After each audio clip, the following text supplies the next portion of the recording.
Locks are devices that we use to keep our things secure, but the word has another meaning. Boats use locks to safely go up and down hills. This is Niagara Falls. Boats on the Erie Canal would have to go up or down the same hill as they travel the area near Buffalo. How do they do it? Or more importantly, how could they do it with the technology they had in the early 1800s? Back then, they did it without a single motor, or pump, or crane, or lift. They only used gravity. That's the genius of locks. A lock is kind of like a big bathtub with doors on each end. Can you see how the water outside the lock is higher on one side than it is on the other? The boat sails inside and the doors shut behind it. If the boat needs to go uphill, the lock staff just open a valve which lets water flow into the lock from the higher water side.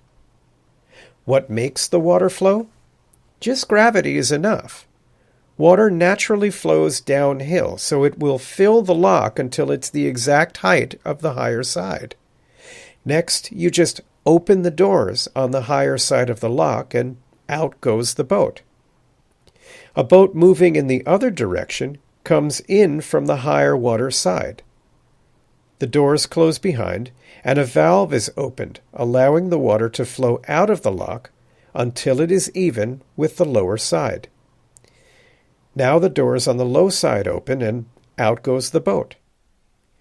Can you see how the doors are angled? They always point towards the higher water, so that pressure from the water pushing on the doors helps keep them closed. Locks on the old Erie Canal were made of simple stone and had wooden doors. They moved the boats up or down about 10 feet or so. Several locks might be needed to move the boat up and down a larger hill. These old locks in Lockport, New York, moved boats up or down the Niagara Escarpment. That is the same hill which forms Niagara Falls. Today, locks on the canal are much larger, and we use motors to open and close the massive doors which keep water out. But the Erie's modern locks are small compared to the ones on the Welland Canal in Ontario or in Sault Ste. Marie in Michigan.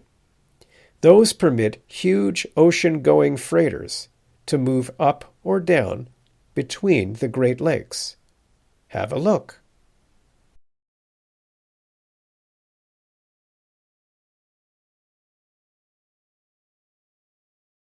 So how big were the locks on the old Erie Canal?